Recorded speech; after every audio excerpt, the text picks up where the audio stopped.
parce que je continuerai à m'entraîner pour garder un peu une bonne condition physique et je pense que c'est un très bon. Sinon, tu seras concentré sur les championnats du monde de vitesse. Où en es-tu de tes projets pour la vitesse? Tout se prépare bien et tout devrait se concrétiser dans à peu près 3 semaines. Tu peux rien dire encore, ni sur la cylindrée, ni sur l'écurie? Non, rien du tout.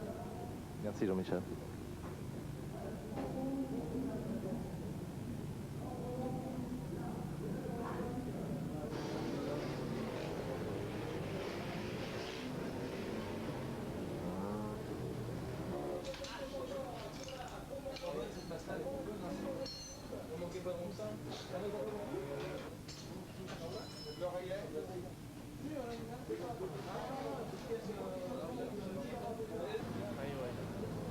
You have something else, no? You have the slick, the Michelin slick.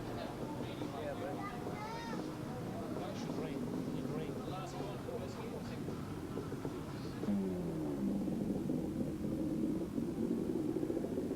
Jean-Michel, tu penses que tu as quelques conseils à prendre pour le circuit avec Wayne? Pas ici, mais plus tard, l'an prochain. Mais là on discute, on a la même moto, alors on parle un peu réglage, quoi. Donc même si on n'a rien trop à s'apprendre tous les deux, mais on fait chacun un peu les choses de son côté, et puis bon, on discute, ça ne nous empêche pas de parler.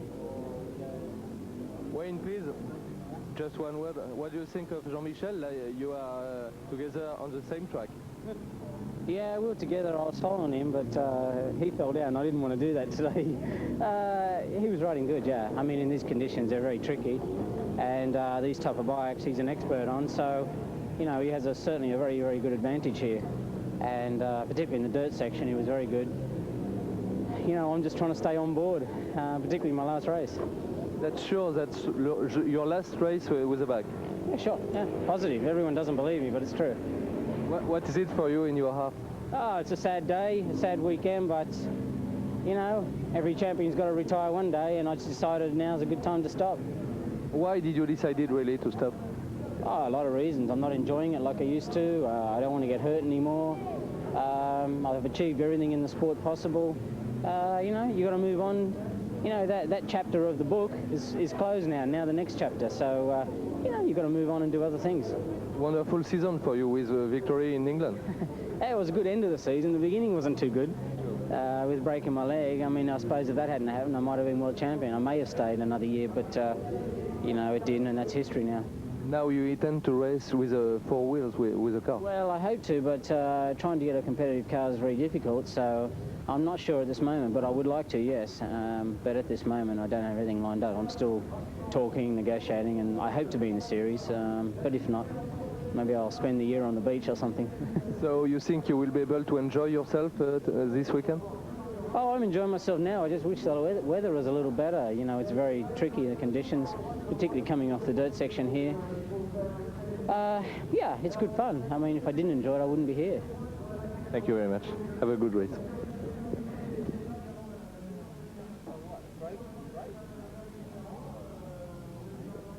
Toujours leader, Stéphane Chambon sur la Jardin numéro 2, couleur d'assurance moto verte, toujours deuxième alors que...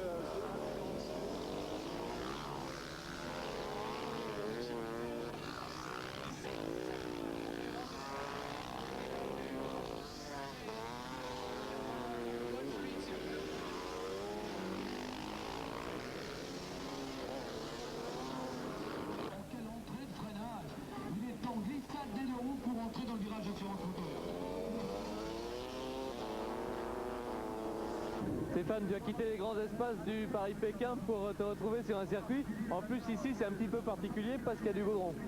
C'est vrai que c'est très particulier, mais c'était une discipline que j'aime beaucoup. Malheureusement, pour ma part, j'en fais pas assez tout au long de l'année, donc quand on arrive au Guidon d'Or, on est un petit peu perdu pour retrouver des réglages, des bons pneus, des bonnes gommes de pneus. On est un petit peu perdu, mais par contre, je prends énormément de plaisir à rouler ici. En plus, il y a un super plateau avec de très bons pilotes de Grand Prix et de très bons pilotes de cross. Ouais, c'est ce qui est très sympa en fait, parce qu'on a toujours l'habitude de rencontrer les mêmes adversaires en rallye Africa ou en enduro. Et là, on a l'occasion de prendre des départs avec des grands pilotes de vitesse, des grands pilotes de motocross. Et tout ça sur le même circuit. lui, qui n'avantage personne au départ, et donc c'est vrai que c'est une bonne formule. Comment il le tracé cette année? Parce qu'on sait qu'il évolue chaque année, donc un peu plus de terre, un peu moins. Bah écoutez, il y a 2 ans, la dernière fois j'ai participé au Guidon d'Or, c'était pratiquement le même circuit, sauf les organisateurs ont supprimé une chicane en terre uniquement, donc il y a un peu moins de terre, donc ça avantage encore un peu plus les pilotes de vitesse, mais dans son ensemble c'est un circuit qui a quand même très bien réussi. C'est l'occasion de s'amuser, surtout en fin de saison. Tout à fait, c'est l'occasion de faire plaisir au public et aussi de se faire plaisir en tant que pilote. En seconde position pour le moment, l'Espagnol.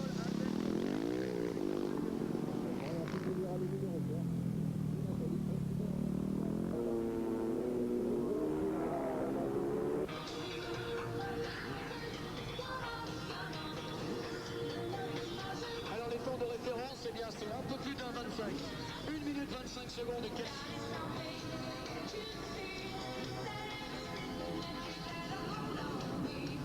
Allez, c'est parti avec Stéphane Chambon et Frédéric Gall. Ils sont hyper motivés. Les deux grands chronos qui a littéralement tombé. Attention, le voilà. C'est Stéphane Chambon, c'est le meilleur pilote français, peut-être du monde. Un super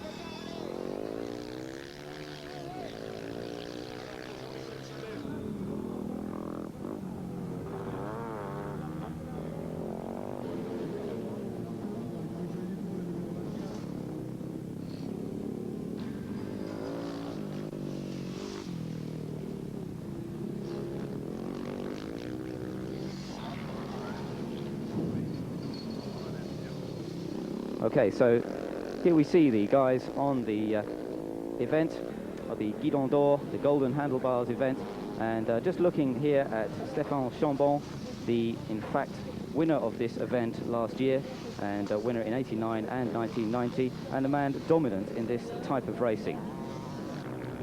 Supermotard is a type of racing which involves both circuit and loose surface type event. As we see a faller there during the qualifying sessions in the morning, that was Jean-Michel Jamet, who's having a little topple off the machine, but no damage done, and he continues. So the guys just involved in the qualifying before they get into the semi-final and final in the afternoon.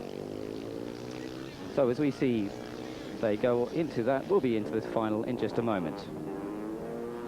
Coverage of the Guidon d'Or, the event in France held in Paris and near the Charles de Gaulle airport, in fact, this Carroll circuit. This event has been running for 4 years now and certainly has proved to be very popular with the crowds. A record crowd of around 15,000 actually turning up to watch the event on this particular occasion, and certainly a very, very popular event with the crowds. Now here we're talking with Alain Brocherie, who's actually the organizer of the Guidon d'Or, and he's been involved in organizing it for those 4 years, telling us a little bit about the format of the event, running on both tarmac and on the loose surfaces, and operating as a challenge really for all the motocross riders, supercross riders and the circuit racers. Give them an equal opportunity to race against each other and really see who is the best of the crowd. So that's what the Guidon d'Or was designed to do, the sort of racing which started in America, in fact, in the 70s, thanks to the ABC television network, who decided they want to get a bit of a challenge going between the different types of motorcycle racing, and they started this sort of racing off there. The French have taken it up and run a national championship for this type of racing all the year round, and Stéphane Chambon, who we saw just a minute ago, the champion in that particular type of racing this year.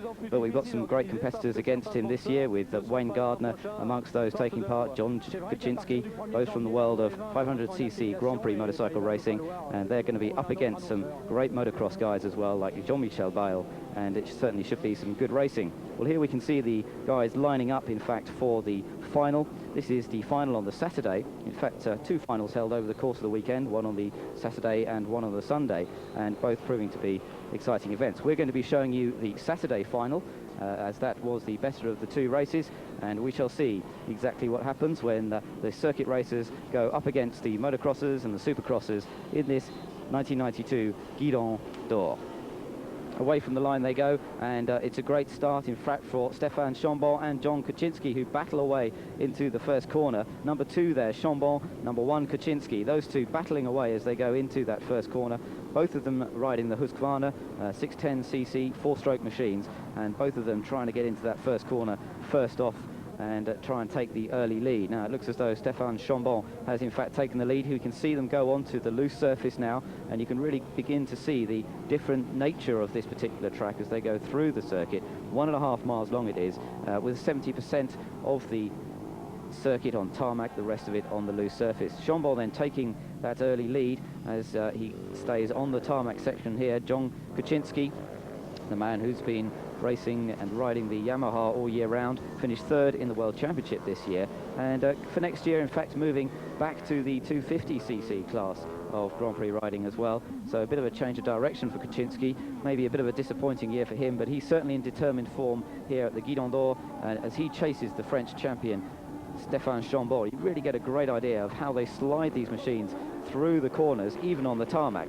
And it is absolutely superb viewing as well to see these guys in full control of their machines. Battles all the way through the field. We see Peter Hansel just going through there in number 7, and number 111, that's Jean-Michel Bayle. So Michel Bayle a little bit further down than we may have expected to see him, as the motocross rider really not going quite as well as we may have expected. He had a few falls actually throughout the course of qualifying, which set him back a little bit, and that's probably why we're seeing him a little bit further down than we may have expected.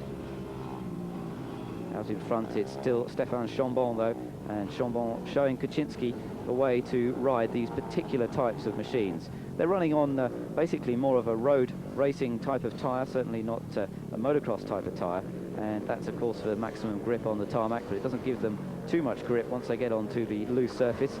And the machine's running also a road racing type of front brake, much more braking required on the tarmac of course, with much more grip available. So still Chambon leading, sliding it into that end hairpin there, and showing wonderful control and demonstrating exactly why he is the French champion of this year.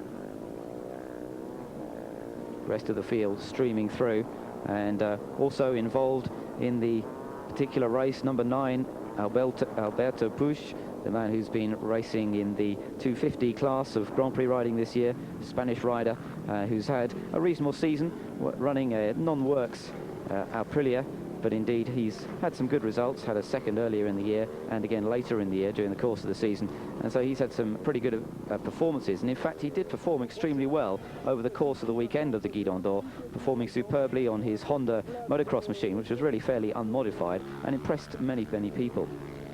Chambon then still with that very healthy lead over in second place John Kuczynski, and just going through there we can see Wayne Gardner on number 3, and Gardner putting in a strong performance as well. Gardner of course winner of the British Grand Prix in his final year of motorcycle racing, now that he's turning to cars. Had a recent test of course in the Lotus Formula 1 car down at Adelaide when the Formula 1 circus visited Australia for their final round of the World Championship season.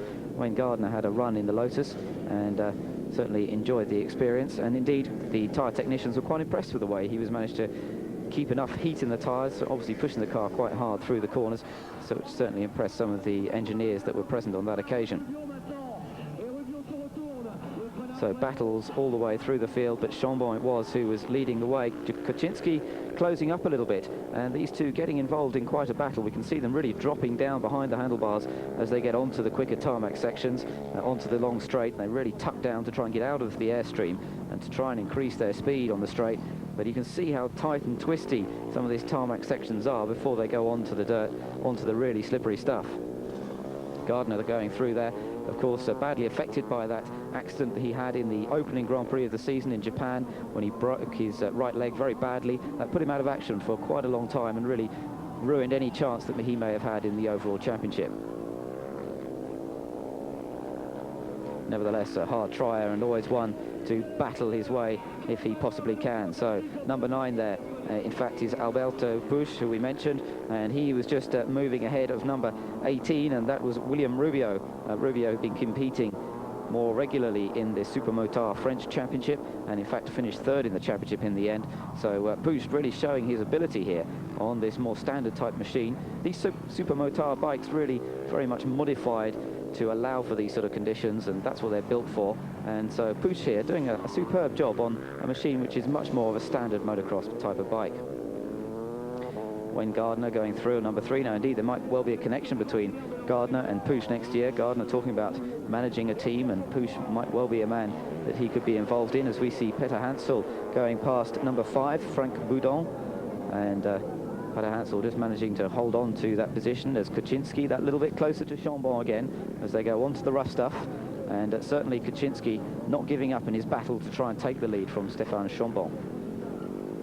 Gardner being a little bit more careful through the left-hander on the loose surface. Number 11 going through there is Georges Jobet, the Belgian motocross champion, world motocross champion for many years, of course. And Jobet also in his final event, his final motorcycling event of his professional career, deciding to finish it off here at the Guidon d'Or, and winner of the World Championship in both 1991 and 1992 in recent years. Jobet, of course, superb record that he has, but in his final event and competing on this Guidon d'Or for the final time.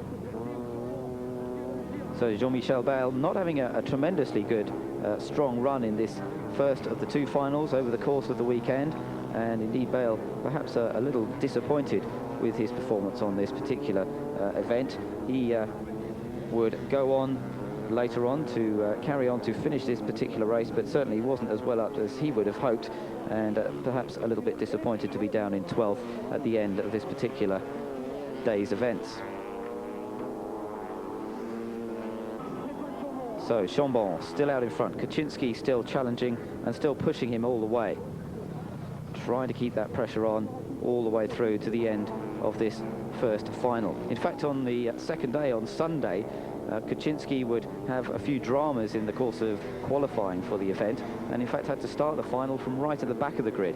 So he wasn't able to get involved in such a good battle as he has done on this first day, and indeed Kaczynski had another fall throughout the course of the race, and that certainly scuppered his chances of challenging for the overall honours. But it's Chambon out in front of Kaczynski at the moment. We'll be back in just a moment with some more coverage.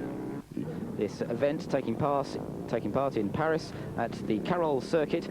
Final event for many of these guys, certainly of this year, and for some of them for ever in their professional careers, as we mentioned. And the race continued with Chambon leading from Kaczynski in second place. Kaczynski still challenging Chambon and still trying to find a way through, but Chambon covering every way he could, and the man who's so experienced on this type of riding certainly holding off Kaczynski's every advance. Wayne Gardner, they're holding on in the 3rd position as Chambon continued to extend his advantage over Kaczynski, and as they came into that final corner there, Chambon still holding off Kaczynski, and across they went as they go on to their final laps. Puig, Alberto Puig, there in 4th position, just managing to hold off number 18, William Rubio. So Chambon, the man in dominant form, as he was to be, in fact, on the Sunday as well, winning the event on Sunday as well as this Saturday's event. So Chambon really was in very dominant form over the course of the weekend. Alberto Puig would, in fact, go on to finish 2nd in Sunday's final after Kaczynski's problems having to start from the back of the grid. And so Puig, a tremendous performance. Wayne Gardner went on to finish 3rd in the event on Sunday as well, and therefore finishing 3rd overall. Chambon into that final corner, just sliding it through there. Kaczynski thought he might have had a chance to get through as they see the sign there for 1 lap to go, and Puig still holding on to that next position, in fact behind there, and still Wayne Gardner holding on bike number 3. So a good event this, and a good competition all the way through the field, and this very different type of racing, and the circuit racers certainly performing very well. Of course, the majority of the circuit is on tarmac, so that should benefit them, but very different type of bikes to the ones that they'd normally be found on, and certainly that's why I think we can see Chambon with the advantage here out in front. Number 11 there, Georges Jobet again, and he holding on well in his position. In fact, he was 7th position overall at this stage. Jean-Michel Bayle there going through in 12th, and not seeming able to move up from that position which he was holding on to for most of the event. Number 7, Stéphane Peter Hansel, and he was just about holding off Georges Jobet towards the end of the race. Jobet just about trying to put the pressure on Peter Hansel, but Peter Hansel had it in hand and was able to stay in front of him right up to the end of the particular event. Number 19 just taking a little wide there, that's Dominique Merland, who just deciding to go a bit wide. Many of these riders, of course, in the race are the guys who compete regularly in the French Supermotard Championship, and therefore continuing the battles that they've been in throughout the year. Hopefully the event will continue next year. The organisers talking about maybe having to move to a different circuit for next year. Maybe the Carroll circuit might not be able to be used, and of course in fact the Supermotard Championship to a certain extent under some threat by the French ban on cigarette advertising in motorsport, or in any form of advertising in fact, and certainly this form of racing could well come under threat unless new sponsors can be found. Chambon in the lead, and he is a man who also wants to go into circuit racing. He wants to get into 250 racing next year. In fact, his stated ambition is to try and get into Formula 1 motor racing, and actually get into Formula 1 car racing as well in the future. He's still a young guy and still has plenty of time to work his way up, but looks as though he's going to get into circuit racing for bikes before he gets into circuit racing for cars. Still holding off Kaczynski then, and Kaczynski, the American, putting in a very, very strong performance indeed, but just unable to try and really put enough pressure on Chambon to make him make a mistake. Chambon too experienced in this type of racing to make a mistake, and just holding on there in front. Peter Hansel now having dropped Georges Jobet a little bit and managed to reduce the pressure on him as they come through, with Jean-Michel Baal there with battling with number 46, and that's Thierry Prière. Prière just dropping back a little bit now. Chambon, Kaczynski absolutely together there around that final corner once again, and Kaczynski ducking right down to try and gain himself a little bit of extra speed as they go onto the straight, but it's still not quite enough. And Chambon, as he comes around there to take the checkered flag and to pull the wheelie and just show everybody what ability he has. He held off Kaczynski all the way. Gardner now coming round to take his position, and indeed just beaten by Pooch, but Gardner coming home in 4th position on the Saturday, and he managed to take home 3rd on the Sunday. Peter Hansel coming home 6th on the Saturday's event. He'd come home 7th on the Sunday's event, so some consistent finishing for Stefan Peter Hansel, the man who won the Paris-Cape Town rally, of course, at the beginning of the year. So Chambon, the winner, and we can see he's been working quite hard out there to stay in front of John Kaczynski. It certainly was an excellent battle between those two all the way through the event. But Chambon, the deserved victor, and certainly a favourite with the crowds. The many people who turned out to watch this exciting event certainly applauding Stéphane Chambon, winner of the Guidon d'Or again, and certainly an excellent performance from the young Supermotard champion. So receiving the plaudits of victory, and we finally get to see Stéphane Chambon. It's only a very small guy, but he's certainly got a lot of ability. Up onto the podium he goes to receive his trophies and various bits of paraphernalia that go along with that. And the crowd's giving him a good cheer at the end of an exciting event. And there we see the Guidon d'Or, the golden handlebars, being presented to the winner, Stéphane Chambon, who of course would actually go on to win the event overall. John Kaczynski there in 2nd place, and Alberto Puig in 3rd position. So good performance from the circuit racers. So with a dominant performance over the course of the weekend, Stéphane Chambon proved himself a worthy champion in the Supermotard category, and certainly we'll be interested to see what he gets into next year, to see whether he changes his type of racing. Let's talk with Kaczynski. Yeah, not so bad. We've been just trying to find the right setup the first 2 days of practice, and we're getting there. We needed to make some improvements for tomorrow, but I'm looking forward to another great battle. It was and then talking with Chambon himself, and talking to him about the actual race itself, talking about how he managed to win it. Well, he certainly was fairly happy with that. He had a lot of pressure on him, of course, from Kaczynski all the way through, but they managed to get a good setup on the machine. Of course, he's had the benefit of Bill working with this machine all the way through the year, so he really ought to be able to come up with a setup that works pretty well on any kind of conditions, and certainly it proved to be the case on this Saturday event, and of course the next day as well, taking the win on the Sunday, which he was working towards. So a dominant performance by Chambon. Je suis parti avec une roue avant avec un disque tout neuf, et dès le début ça prenait pas très bien. So just saying that he had a few brake problems and things, but he managed to sort it all out, and in the end, it all came good for him. The Sunday race was a much easier race for him, as we speak to Alberto Puig. Yeah, but I had a bad start. I missed the start. I think tomorrow, if I have a good start, maybe I can follow these guys. I mean, they have a little bit more experience than I have. I think tomorrow is going to be a nice race again. It's the second time you came here? Yeah, but last year it was the first time we couldn't make it good. This year is better. I hope tomorrow will make it better. Very nice race, thank you. So about Puig, and certainly he did well the following day as well. In fact, finishing second to Stéphane Chambon on the Sunday. And here we can see the final points after both days, with Chambon at the top of the pile again, Puig second, Wayne Gardner third overall, John Kaczynski, after his problems on the Sunday, was down to fourth, and then Rubio and Peter Hansel. So an exciting event, the Guidon d'Or, and we look